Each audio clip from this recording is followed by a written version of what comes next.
Nagaan Waaqayyoo hunduma keessaniif haa ta'u. Maatii Waaqayyoo akkam jirtu? Nagaa keessanii? Ani nagaadha, galata Waaqayyoo. Maqaan Waaqayyoo Waaqa isa ulfaataa fi kabajamaa bara baraan jiraatu, bara baraan kan eebbifame haa ta'u. Akkam jirtu? Turtiin akkami? Hojiin, maatiin, jireenyi hundi nagaadhaa? Na bira galanni Waaqayyoof haa ta'u. Hundumtuu nagaadhaa. Egaa ergaa Yohaannis erge isa duraa barnoota keenyatti fufnaa. Hanga Waaqayyo nu gargaaretti barachuu keenya itti fufnaa. Maqaan Waaqayyoo kan eebbifame haa ta'u. Egaa barnoota kana yeroo barannu wantoota ijoo ta'an hedduu hubannaa. Waa'ee mucummaa keenyaa, waa'ee Kiristoos, waa'ee barsiisota sobaa, waa'ee barnoota hundee qabuu fi hundee hin qabne adda baasuu dandeenya jechaadha. Kutaan kun kana dubbata waan ta'eef. Xalayaa kana namni kun yeroo barreessu achi keessatti ta'iiwwan ta'an ta'ii garaagaraa waan ta'eef, tokkoffaa eenyummaa Kiristoos irratti, fayyisuu Kiristoos irratti warri gaaffii kaasan barsiisonni sobaa gnostizoonni akka turan dubbanni irraa, lammaffaa irratti immoo warrumti dhugaa jalqaba dhaga'an sanarraallee akka raafamaniif waan godhu ergaa akkasitti ture. Bara kanas ergaa baay'eetu jira obboloota koo. Ergaa baay'ee keessattuu namoonni cubbuutti Waaqayyo malee jiraachuu, cubbuutti jiraachuun rakkoon qabu. Namni akka waan isaaniin jedhee jireenya akkasiitu jira bara kana waan ta'eef, jireenya gadhiisii, jireenya namoonni akka fedha mataa isaaniitti jiraatantu baay'ataa jira. Kanaaf kutaan kun egaa akka of ilaallu kutaa nu fayyaduudha. Jireenya keenya akka ilaallu, deddeebii keenya akka ilaallu, hojii keenya akka ilaallu. Maaliif Waaqayyoon kaleessa mucaan duuka butummaa barsiisu tokkotu tureetii macaafa uumamaa seera uumamaa boqonnaa 7 ilaalaa turre. Keessattuu waa'ee nama Nooh jedhamu. Nooh wanta Waaqayyo jedhe dhaga'ee in ajajamee jedha. Ajajamuun baay'ee barbaachisaa akka ta'e, tokkoffaa Waaqayyo dhaga'u, lammaffaa immoo Waaqayyoon ajajamuun barbaachisaa akka ta'e waliin dubbataa turreeti. Maaliif warri Waaqayyoo dhaga'anii waan dhaga'an sana hojiitti kan badii dhufu jalaan oolu. Nooh boqonnaa 7 irratti Waaqayyoon tokkoffaa gara markabaatti seeni jedheen, gara bidiruu qopheessiteetti seeni, gara doonii qopheessiteetti seeni gaafa jedhuun Waaqayyoon maatii isaa fudhatee uumama keessaa kan jiran hafteedhaaf warra ta'uu qaban hunduma isaa adda baasee fudhatee seenee jedha. Hin dhaga'ee jedha, Waaqayyo dhaga'eedha. Kanaafuu wanta Waaqayyo jedheen sana hundumaa raawwateedha. Kanaaf bara kana nutis Waaqayyoof erga adda baanee karaa Kiristoos Yesuus amannee gara doonii amansiisaa kanatti erga gallee booda doonii kana keessatti immoo piriinsippiliin nuti ittiin jiraachuu qabnu sun akka doonicha keessaan kufneef amansiisa fi dhaabbata dhugaa irratti kan hundaa'e ta'uu qaba jechaadha. Eshi kutaa 14 torbee darbee wantoota ijoo ta'an ilaallee turre. Egaa boqonnaa 3 ilaalaa jirra. Boqonnaan 3 kun keessattuu mata dureen isaa akkuma yeroo darbee isinii kaasee ijoollee Waaqayyoo. Ijoollee Waaqayyoo.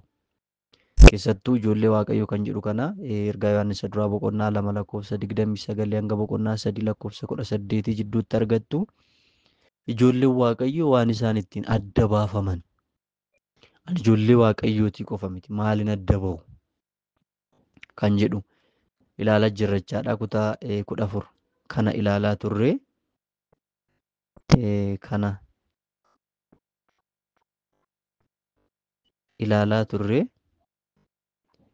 keessattuu waa'ee mucummaa sirriitti adda baasnee dubbataa turre. Egaa har'a immoo kutaa 15 kana waa'eedhuma ijoollee Waaqayyoo kan jedhu kana itti fufnee ilaalla jechaadha. Maaliin adda bahu kan jedhu kana jalatti keessattuu Waaqayyo abbaan nu'iif maalidha kan jedhu sirriitti adda baasne immoo sagalee Waaqayyoo ilaalla. Kana dura garuu kutaa tokkoon isiniif dubbisamee sagalee Waaqayyoo keessaa Roomee boqonnaa 8 lakkoofsa 29 akkas jedha. Ergaa Phaawulos barreesse gara warra Roomatti boqonnaa 8 lakkoofsa 29. Warra duraan dursee beekumsa isaatiin fo'ate, fakkaattii ilma isaa isa obboloota baay'eedhaaf hangafa ta'uuf jiru akka ta'aniif yaadan isaan qabee jedha. Warra duraan dursee beekumsa isaatiin fo'ate, fakkaattii ilma isaa isa obboloota baay'eedhaaf hangafa ta'u ta'uuf jiru akka ta'aniif yaadan isaan qabee jedha. Galannii fi ulfinni hooqubaan jajamuun baraa hamma baraatti Waaqa waaqotaa, mootii moototaa, fayyisaa keenya, uumaa uumama hundaa, to'ataa uumama hundaa, gooftaa keenya Yesuus Kiristoos, Waaqayyo Abbaa, Ilmaa, Hafuura Qulqulluu, sadan Waaqa tokkichaa, galanni, ulfinni, hooqubaan siif haa ta'u. Ijaa dhiifama keetii, ijaa jaalala keetii, ijaa saba kanaa, yaa Waaqayyo maqaa kee jajannaa, maqaa kee ulfeessinaa, maqaa kee ol qabnaa, maqaan kee baraa amma baraatti ol jedhu, yakkaa keenya, irra daddarbaa keenya, cubbuu keenya hundumaa nuu dhiisi. Abbaa sabichaa, abbaa yerichaa, Hafuura Qulqulluu, abbaa waltajjichaa nu wajjiniin ta'i, nu barsiisi. Si abbaa yerichaa, si'i barsiisan dhugaa nu faana ta'i. Cubbuun keenya si fuuldura jira hundumti isaa, ciminni keenyas dadhabbinni keenyas aanarraayis obboloota koo dhiiraa obboloota koo dubaraa hunduma isaanirraayis dhiiga ilma kee Yesuus Kiristoos isa qulqulluu sanaan nu qulleessi. Yeroo keenya afaarratti immoo maqaa tokkicha ilma kee Yesuus Kiristoositiin ameen. Egaa torbee darbee kutaa 14 wanta ijoolleen Waaqayyoo ittiin adda baafaman jennee keessattuu ijoollee Waaqayyoo waan isaan ittiin adda baafaman jennee boqonnaa 3 jalatti ijoollee Waaqayyoo ta'uun keenya kan jedhu kaasne turre. Ijoollee Waaqayyoo ta'uun keenya tokkoffaa mirga fayyuu keenyati. Amma simataniif ijoollee Waaqayyoo akka ta'aniif aboo isaaniif kenne waan jedhuuf Yohaannis boqonnaa 1:12 akkasuma immoo ilmaan isaa mirga ta'uu keenyati jenna. Mirga arganne ilmaan isaa taane. Isa qofa miti sadaffaa irratti keessattuu maal kaasnee bu'uura amantii fi Waaqayyotti amanuu keenyati jenna. Tokkoffaa bu'uura amantii keenyati faawundeeshinii dhugaatii. Lammaffaa immoo Waaqayyotti amanuu keenyati. Kun immoo maal mul'isa jennee kaasnee abdii ulfinaa gara fuulduraatiif bu'uura. Ulfina gara fuulduraatti nu eegu sanaaf bu'uura isa sirrii fi isa feekii hin taane, isa artifishaalii hin taane, isa dhugaadha jennee kaasnechaadha. Egaa ijoollee Waaqayyoo hanga taanetti nuti dhaaltuu mootummaa Waaqayyooti. Kan dhaallus immoo Kiristoos wajjinii jenneerra. Obboloota koo mootota biyya lafaa kana wajjin miti. Mootii mootota hundaa isa ta'e, isa qulqulluu, isa jiraataa, isa suurraa miidhaginaa, isa dhumaa ta'e Kiristoos wajjin kan dhaallu. Kanaaf maalidha? Akka ijoollee Waaqayyootti deddeebi'uu qabna jechaadha. Keessattuu Roomee 8:16 Hafuurri Waaqayyoo hafuura keenya wajjin walii galee ijoollee Waaqayyoo ta'uu keenya dhugaan ba'aa. Nu ijoollee Waaqayyoo erga taane warra waan hundumaa argatan hin taana. Ijoollee Waaqayyoo erga taane warra waan hundumaa argatan jechaan karaa Waaqayyoo Abbaa warra waan isaaniif qophaa'e warra dhaalan hin taana jechaadha. Isa qofa miti arfaffaa irratti keessattuu arfaffaa irratti yaada maaliif kaasnee ijoollee Waaqayyoo ta'uun keenya jennee yaadni arfaffaa irratti nuti kaafnee Waaqayyoo waa'ee mucummaa keenyaa hanguma turru hanguma maashuur gochaa deemnu bilchaachaa deemnu sirriitti hubataa akka deemnu barbaada. Kanaaf immoo kan nu gargaaru hafuurri qulqulluun nu keessa jira. Hafuurri qulqulluun kun immoo Waaqayyoodha. Isa nu tolcheedha. Uumaa keenyadha. Kennaa nu keessa jiru qofaan akka tajaajilluuf isa nu gargaaru qofa otoo hin taane inni uumaa keenya. Maaliif Roomeen boqonnaan 8:15 hafuurichi isin fudhattan hafuura ilmummaatti guddifamuuti malee hafuura garbummaa isa sodaa jalatti isin deebisu miti. Hafuura kanaanis abbaa keenya jennee Waaqayyoon waammannaa. Kanaafuu arfaffaa kana jalatti mucummaa keenya kanaan immoo jenne tokkoffaa mirga abbaa jennee waammachuu hafuura isaan arganneerra. Abbaa rakkoo kam keessattuu chaalenjii kam keessattuu haala ulfaataa kam keessattuu mirga abbaa jennee waammachuu. Raajii wayii yookaan tajaajilaa wayii yookaan taayitilii nama qabu wayii qofatu dhufee naaf waama miti. Na keessa jira hafuurichi na keessatti cophee jira waan ta'eef mirga abbaa jedhee waammachuun qabachaa. Galaatiyaan boqonnaan 4:6 maal jedha? Isin ilmaan isaa ta'uu keessan agarsiisuudhaaf Waaqayyo hafuura ilma isaa isa abbaa jedhee waammatu garaa keessan keessatti ergee jedha. Isin keessa jiraa jedha hafuurri. Kan erge immoo Waaqayyo abbaadha. Waaqayyo abbaan Waaqayyo hafuura qulqulluu isin keessatti ergeeraa jedha. Hafuura qulqulluu kan jedhu kun xiqqeessuu nutti fakkaata yeroo tokko tokko. Waaqayyo abbaatu erge. Waaqayyo abbaatu Waaqayyo hafuura qulqulluu isin keessatti ergee jedhe isatti waammattan. Kanaaf mucummaa keenya kanaan tokkoffaa mirga abbaa jennee waammachuu argannee lammaffaa mirga hafuura qulqulluun gaggeeffamuu arganneerra. Eenyutu nu gaggeessa bara kana? Keessattuu torbee darbe wanta kana kaasee eenyu si gaggeessa? Tarii afaan guunnee Waaqayyoon nu gaggeessaa jechuu dandeenya. Waaqayyoo nu gaggeesse chaalenjiin jireenya keenya irra dhufan maali? Waldaa keenya irra dhufan maali? Dhaloota bara kanaa irra dhufan maali? Biyya keenya irra chaalenjiin jiru maali? Maaf ala dhabe? Dhuguma kiristaana gara miliyoona 30tti dhiyaatu Itoophiyaa keessa jiru baay'eesaa hunda jechuu hin dandeenyu. Otoo dhuguma hafuurri qulqulluun gaggeessee obboloota koo hafuurri qulqulluun mee waa'ee dhangala'uu dhiigaa, waa'ee gargar ba'uu, waa'ee gargar cabuu, waa'ee waldaa keessatti siyaasa garaagaraa jiru sana hin qulleessa hafuurri qulqulluun kun. Roomeen boqonnaan 8:14 warra hafuura waaqayyootiin gaggeeffaman isaan ijoollee waaqayyootiidha hundumti isaanii. Isa kana laallee inni kan biraa shanaffaa irratti torbee darbe kan kaafne shanaffaan keessattuu ijoollee waaqayyoo ta'uun keenya jennee shanaffaa kana kaasnee dhaabne. Karaa abbaa kan ifatamnuuf ijoollee isaa waan taaneef isa gammachiifnee akka jiraannuufidha. Inifatamna jechaadha. Ijoollee waaqayyoo gaafa ta'an inifatamna. Abbaan ilmoon isaa gaaf balleesse, gaaf karaarraa gore, gaaf dhugaarraa gore akka badiin isa hin arganneef inifata. Kan jaalatu ifata.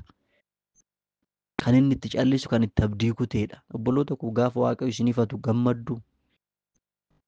Ibroota boqonnaa 12:6 laaluu dandeenya. Egaa waaqayyo abbaan hin ifatamne jechaadha. Egaa kutaa 15 kan itti fufnu maalidha? Waaqayyo abbaan egaa hin ifatamne erga jennee waaqayyo abbaan as 5 kana jalatti kan ilaallu qabxiiwwan ijoo 2 laalla. 5 qabxii tokko waaqayyo abbaan kun waa'ee ifatamuu yeroo yaadnu gaafa ijoollee isaa nu taasisu kaayyoo inni olaananii fi ijoon bara baraan akka fayyinuuf. Kaayyoon guddaan isa kana. Kaayyoon olaanaan isa kana. Kaayyoon ijoo isa kana. Waa'ee uffata jijjiiruu keetii miti. Waa'ee bututtuu jijjiiruu keetii miti. Waa'ee konkolaataa bituu keetii miti. Waa'ee mana bituu keetii miti. Waa'ee gaa'ela dhaabbattee tarii biyya lafaa kanarratti jireenya leegzerii jiraachuu keetii miti. Leegzerichi Kiristoos hin jiru ta'e dhumni isaa si'oolidha waan ta'eef. Lammaffaan Phexros boqonnaan 3:10 dacheenis wanti dachee irratti raawwatame hundumtuu hin gubata hin darba waan jedhuuf. Waaqayyo abbaan gaafa ijoollee isaa nu taasisu kaayyoon isaa inni olaanaa fi ijoon bara baraan akka fayyinuuf. Daandii bara baraan ittiin fayyinu sana keessa immoo dhugaadhaaf hin dhaabbannu yoo ta'e bara baraan gubachuun immoo dirqama ta'a jechaadha. Yaa lallabni akkanaan baramne bara kanaan sossoba namni. Obboloota koo daandii lamatu jira addunyaa kanarra. Tokko daandii dhugaatii, tokko daandii sobaati. Nuti amma rakkoo daandii dhugaa hin qabnu kiristaanni bara kana. Daandiin dhugaa eenyu akka ta'e Kiristoos hubanneera. Daandii dhugaa sanarra jiraachuudha dadhabne. Dhugaa nu ife sanarra dhaabbachuu dadhabne. Garuu kadhaa dhugichaa eebba barbaanna. Eebbi gara keenya akka dhufu barbaanna. Dhugicharra garuu hin dhaabbannu. Dhugicha beekuun waan biraa, dhugicha beekne sanarra dhaabbachuun immoo waan biraati. Kanaaf wangeelii Yohaannis boqonnaan 3:16 Waaqayyo akkasii tokkicha ilma isaa amma kennuufitti biyya lafaa kana lafaa jaalate kun immoo isatti kan amanu hundinuu jireenya bara bara. Jireenya bara baraa jechaan dhaabii hin qabu obboloota koo lakkooftanii hin xumurtan. Unlimited nambariidha. Lakkoofsa lakkaawamee hin dhumneedha. Kiristiyaan isa kanaaf aarsaa kaffaluu qaba. Isa kanaaf dhaabbachuu qaba. Isa kana warra barsiisan dhagahuu qaba kiristiyaan. Kiristiyaanni dhagahuu kan qabu, itti xiyyeeffachuu kan qabu gara jireenya bara baraa, gara dhugaa bara baraatti warra kallattii agarsiisan barsiisan irratti xiyyeeffachuu qaba. Kanaan ala kiristiyaaniitiin keenya gaafii keessa galaa jechaadha.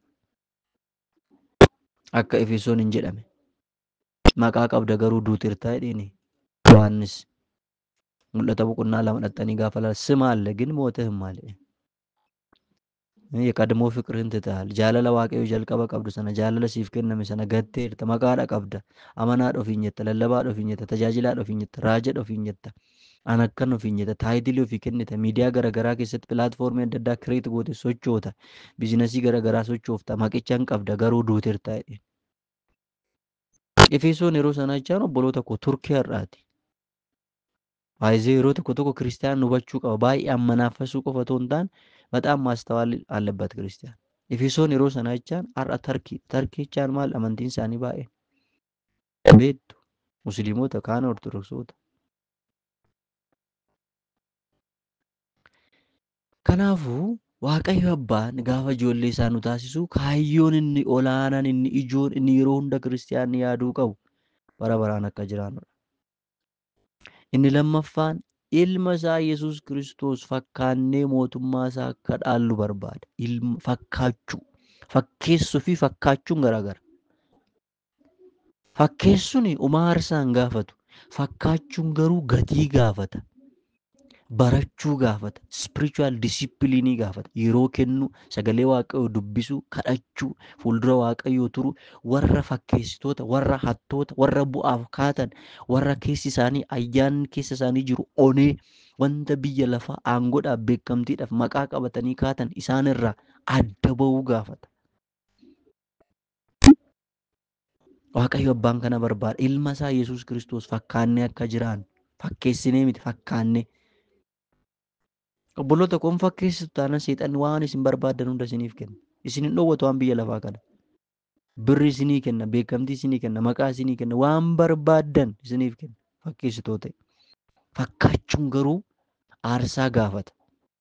Waaqayyoon kennu jechaa koo miti. Waaqayyo isin kenna garuu karaa inni ittiin kennu dhugaadhaan gara fakkaachuutti akka guddannu nu sossobaa, nu qonxooxaa, daandii nutti agarsiisaa, dhugaarra nu dhaabati. Kanaaf Phaawulos warra Roomatiin dhufee warra duraan dursee beekumsa isaatiin fo'ate jedhe. Waaqayyo kan nu fo'e beekumsa isaatiin. Yaada isaatiin. Yaada isaa dhugaa, beekumsa isaa dhugaa, beekumsa isaa forjidii hin taane nu fo'ate. Fakkaattii ilma isaa isa obboloota baay'eedhaaf hangafa ta'uuf jiru. Ilmi isaa eenyu? Waaqayyo Abbaatu waa'ee Waaqayyo Ilmaa dubbataa jechaadha. Ilma isaa kan jedhu Kiristoos Iyyasuus Masiicha jechaadha. Akka ta'aniif yaadan isaan qabeedha. Eenyutu qabe? Waaqayyo Abbaa. Maaliif qabe? Ilma isaa akka fakkaatan. Ilmi isaa kun eenyudha? Yesuus Kiristoos isa biyya lafaa waggaa 33 walakkaa jiraate, isa fannifame, isa du'e, guyyaa sadaffaatti isa ka'e, guyyaa 40 isa ergamoota mul'ate. Maaliif Yesuus sobaa kun bara kana jira waan ta'eef isa kana Yesuus inni dhuga.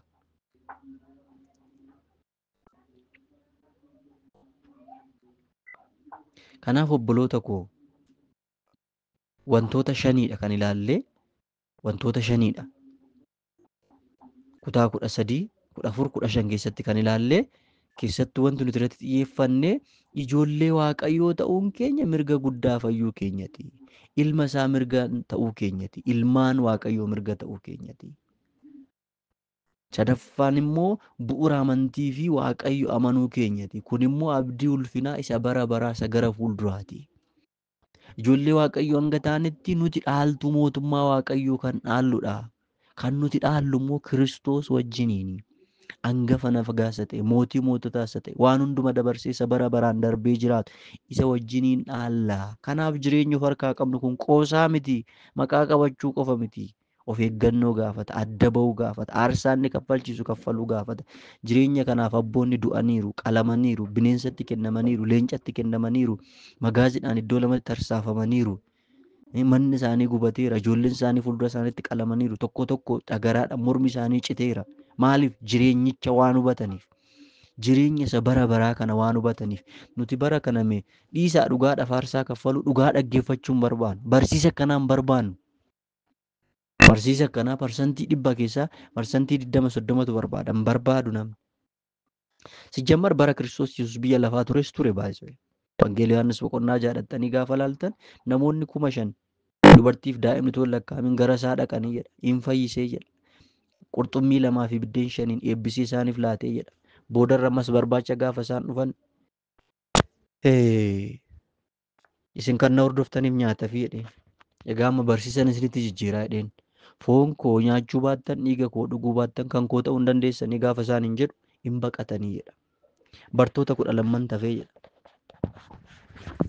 Bartoota 12 tafee jedha. Kanaaf obboloota koo nuti kan irratti xiyyeeffachuu qabnu, kan fookas gochuu kan qabnu bara kana nuti jireenya keenya keessatti yaada Waaqayyoo, akeeka Waaqayyoo, jireenya Waaqayyootiif aarsaa kaffaluudhaaf qophaa'oo ta'uu qabna jechaadha. Warra qophaa'an ta'uu qabna, warra of kennan ta'uu qabna. Inni arfaffaan kan nuti ilaalle egaa inni arfaffaan kan nuti ilaalle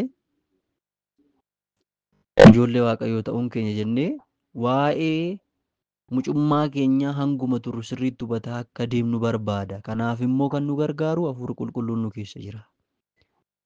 Mucummaa keenya kanaan immoo mirga abbaa jennee waammachuu hafuura isaan arganneerra. Mirga hafuura qulqulluun gaggeeffamu arganneerra.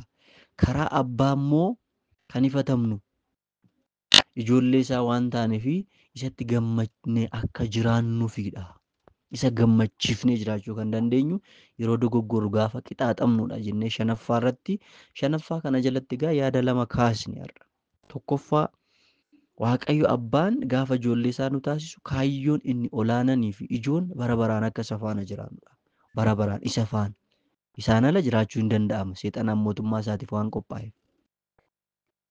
Isaan ala jiraachuun minim kaalkuleeshin hin gaafatu. Akka feenetti jiraannee achi galuu dandeenya. Isa faana jiraachuuf garuu aarsaa nu gaafatutu jira. Lammaffaa ilma isaa Yesuus Kiristoos fakkaannee mootummaa isaa akka dhaallu Waaqayyo abbaan hin barbaada. Jennee yaada kana lama kaasne. Inni kan biraa xiqqoo ishii kan itti isinii dabalu keessattuu ergaa Yohaannis duraa boqonnaan 3 lakkoofsi 6 dhuftanii gaafa laaltan akkas jedhee dubbata Yohaannis. Egaa namni isatti qabamee jiraatu hundinuu cubbuun hojjetu jedha. Isattan qabamaan fokkoruu miti obboloota koo. Isattan qabamaan jecha babbareedaa dubbachuu miti. Xiksii babbareedaa kan ibsa macaafa qulqulluu Ibraayistii Giriikii kana bitintinni godhanii ibsuu qofa miti. Kun hin barbaachisu, hin barbaachisa, beekuu qabna. Wanta biyya lafaatu beekna miti, hin barbaachisa. Kanaafan ibsa isaa gadi fageenyaan isin barsiisaa jiranis hin barbaachisa. Garuu inni ijoof inni dhugaan biyaansa akkanatti ibsuu dadhabdullee egaa namni isatti qabamee jiraatu hundinuu cubbuun hojjetu jedha. Namni cubbuu hojjetu hundinuu garuu isa hin argine, isa hin beekne si jedha. Tokkoffaa isa hin argine, lammaffaa isa hin beekne jedha. Macaafa qulqulluu jedha obboloota koo. Kanaafuu lakkoofsi 6 kunii xiqqoo waan bal'aa waan qabuuf maddeeshi isin ibsuun barbaada. Egaa namni isatti qabamee jiraatu. Isatti kan jiraatuu fi Waaqayyo irraa kan dhalate jechuu isaati. Waaqayyo irraa dhalachuu ergaa Yohaannis duraa boqonnaa 2 lakkoofsa 9 ilaaluu dandeessu. Waaqayyo irraa dhalannee hanga dhumaatti adeemuu kan dandeenyu isatti jiraachuu qofaan jechaadha. Erga isatti dhalannee booda jireenya sana eegsifnee amma dhumaatti deemuu kan dandeenyu, amma dhumaatti dhaabbachuu kan dandeenyu maaloo goone dho'ettan isatti qabamne yoo jiraannedha. Isatti jiraachuu, hundichatti jiraachuu. Egaa namni isatti qabamee jiraatu hundinuu cubbuun hojjetu. Namni cubbuu hojjetu hundinuu garuu isa hin argine, isa hin beekne si jedha.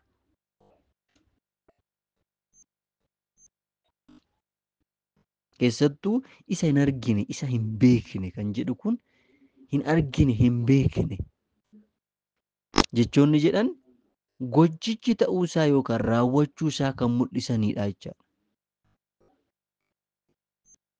Ibsa kan afaan Giriikitiin yeroo boodaa waan raawwatame kan mul'isu yoo ta'u, firiin isaa immoo yeroo ammaa kan itti fufu ta'uu isaati mul'isa.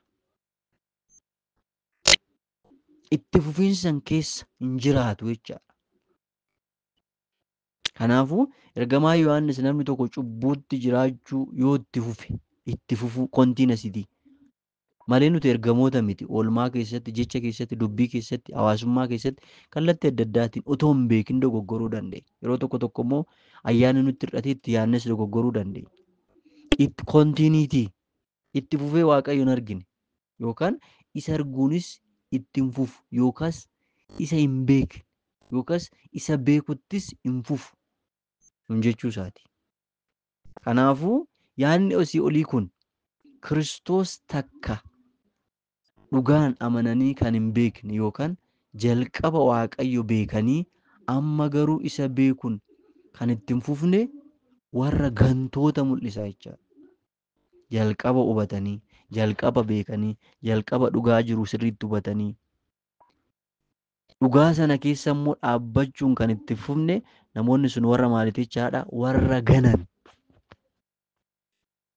Obboloota koo namni dhugaa keessattuu hafuura qulqulluun keessa isaatti hubate tokko ganuu hin danda'u. yoo ayyaanni itti hir'ate malee. Kanaaf amanaan guyyaa guyyaadhaan ayyaana Waaqayyoo qabaachuu kan qabuuf guyyaa guyyaan ofii keenya hin dandeenyu obboloota kun nuti namoota dadhaboota, namoota humna hin qabnedha. Kanaafuu isa hin argine hin beeknes jechoonni jedhan tokkoffaa gochichi ta'uusaa yookaan raawwachuusaa kan mul'isanidha. Keessattuu immoo sirriitti akka xiyyeeffattan kan hin barbaadu ibsi kan afaan Giriikii yeroo boodaa waan raawwatame kan mul'isudha jechaadha. Firiinsaa sun immoo itti fufiinsan kan jiru, dhaabii kan hin qabne, jireenya dhiifamaa kan hin qabne. Keessattuu namni tokko cubbuutti jiraachuu yoo itti fufe, cubbuutti jiraachuu itti kontiiniitii keessa jiraachuu yoo itti fufe Waaqayyoon argine jechaadha. Cubbuu hojjetee cubbuudhaan kufee garuu yaa Waaqayyo jedhee laphee qulqulluudhaan qalbii yoo jijjiirrate rakkoo hin qabu. Baay'isawee qalbii jijjiirrachuu jechaan cubbuu hojjenne beekuu, cubbuu hojjenne sana irratti qalbii jijjiirrachuu, qalbii erga jijjiirranne booda immoo daandii jijjiiruudha qalbii jijjiirrachuu jechaadha. Obboloota koo malee sa'a 24 jilbeeffannee naadhiisi jennee achii gaafa kaan achumatti deebine yoo ta'e kun qalbii jijjiirrachuu hin jedhamu. Maaliif bara kana namoonni jecha dheeraa waan kadhataniif qalbii jijjiirannaa isaanitti fakkaata. Dhimmichi dhimma dheeressuu kan gabaabsuu miti. Dheeressis gabaabsis akka Hafuurri Qulqulluun keessa kee kaa'etti kadhadhu rakkoo hin qabusa. Gin action. Fakkeenyi boqonnaan 28 lakkoofsi 13 namni cubbuusaa dhoksu Waaqayyo biraa dhiifama argatu jedha. Namni cubbuusaa himatuu fi dhiisu garuu Waaqayyo biraa dhiifama argataa jedha. Beekuu, dhiisuu, dhiifama argachuu. Dhiifamni sun maalidha? Hafuura Qulqulluudha jechaadha. Kanaaf egaa kanadha kan inni dubbatu kutaa kanatti kan jechiin ittiin cufu egaa isa kanadha. Ergaa Yohaannis duraa boqonnaa 3 lakkoofsa 6 egaa namni isatti qabamee jiraatu hundinuu cubbuun hojjetu. Namni cubbuu hojjetu hundinuu garuu isa hin argine, isas hin beekne. Kontiiniitii laayifiin isaa cubbuudhaan qabamee jiraatoo ta'e. Egaa kan biraa torbee itti aanu immoo itti fufnaa kutaa 16 keessattuu ergaa Yohaannis duraa boqonnaa 3 lakkoofsa 9 kaasee kan jiru immoo namni mucaa Waaqayyoo ta'e hundinuu sanyii Waaqayyoo waan ta'eef cubbuutti qabamee hin jiraatu. Mucaa Waaqayyoo waan ta'eefis cubbuutti qabamee jiraachuu hin danda'u jedha. Waaqayyoon hunduma keenyaaf ayyaana isaa baay'isu. Torban immoo kutaa 16 itti fufna kanarra dhaabbanneeti dubbisaa. Boqonnaa 3 kana sirriitti dubbisaa. Boqonnaa 3 sirriitti xiyyeeffadhaatii dubbisaa. Lakkoofsa 24 qofa qaba. Ilaalaa irra deddeebi'aatii ibsa macaafa qulqulluutiin ilaalaa. Ibsa macaafa qulqulluu easily download gochuu dandeessu. Kan afaan Oromoos ta'e kan Amaariffaa kan Ingiliffaas yoo barbaaddan download godhaa Play Store keessa galaatii sirriitti dubbisaa sirriitti ilaalaa. Gaafii yoo qabaattan weelkaam dhaloota kaan affeera. Ayyaanichi dibatichi hubannaan Waaqayyoo sammuu namaatii ol ta'e mana keessan, jireenya keessan, maatii keessan, baagala keessan maqaa Kiristoos Yesuusitiin haa dhaalu. Araarri Waaqayyoo, ayyaanni Waaqayyoo, eegumsi Waaqayyoo dhumaa fi daangaa hin qabne manaaf lafa iddoo jirtanitti hunduma keessan faana haa ta'u. Ji'a kana keessa immoo Hafuurri Kiristoos hin falmu. Inni naannoo jirtan, gola jirtan keessatti humna aareffatu kamuu maqaa caalu maqaa Iyesuus Kiristoositiin kan hidhame haa ta'u. Eebbifamaa, eebbafillee ta'a. Egaa Wangeela Yohaannis torbaniin ergaa Yohaannis kanan barannaa. Uumama garuu poorshiiniin isaa bal'aa fi dheeraa waan ta'eef torban tokko isin boqachiisaa, torban tokko barannaa. Lakki torbaniin lachuutti hafuunoo jettanis yaadanaa kennuu dandeessu. Itti fufnan isiniin jedhaa. Ayyaanni araarri Waaqayyoo hunduma keessaniif haa baay'atu. Eebbifamaa. Dhaloonni akka jooyin godhaa. Gaafii yoo qabaattan karaa keessaa na gaafadhaa. Jabaadhaa. Hin baranna gara fuulduraatti kan Amaariffaa already uumama boqonnaa 50 sana xumurree gara waggaa tokko ol nutti fudhate. Karaa Imootiin uumama gara waldaa 3 barsiisaa jira. Kan Amaariffaa barsiisan jira. Seera ba'uu waldaa gosa haadhoo san jalqaba keessa ture keessatti immoo already poorshinii baay'ee deemaa jirra. Kanaaf sagalee Waaqayyoo fakkeessan itoo hin taane dhugaadhaan ibsa macaafa qulqulluu irraa waliin barachuu, waliin qayyabachuu, wal jijjiiruu, wal guddisuu, waliin guddachuu kan jedhu irratti xiyyeeffanna waan ta'eef tokkoffaa warra as keessa jirtan dhaggeeffadhaa. Lammaffaa dhaloota dheebuu barsiisa akkanaa qaban immoo as keessatti akka jooyin godhan godhaa. Eebbifamaa, eebbafillee ta'a. Ayyaanniif araarri Waaqayyoo golaaf naannoo haala jirtan keessatti hunduma keessaniif haa ta'u. Galanni Kiristoos Yesuus isa muudame, isa nuuf du'e, isa humna du'aa cabsee ka'e sanaaf haa ta'u. Eegumsi Waaqayyoo, dhiigni Hoolichaa golaa fi manaddoo haala jirtanitti hunduma keessanirra haa ta'u. Ulfinni garuu Kiristoos isa nuuf qalame qofaaf haa ta'u. Shaaloom.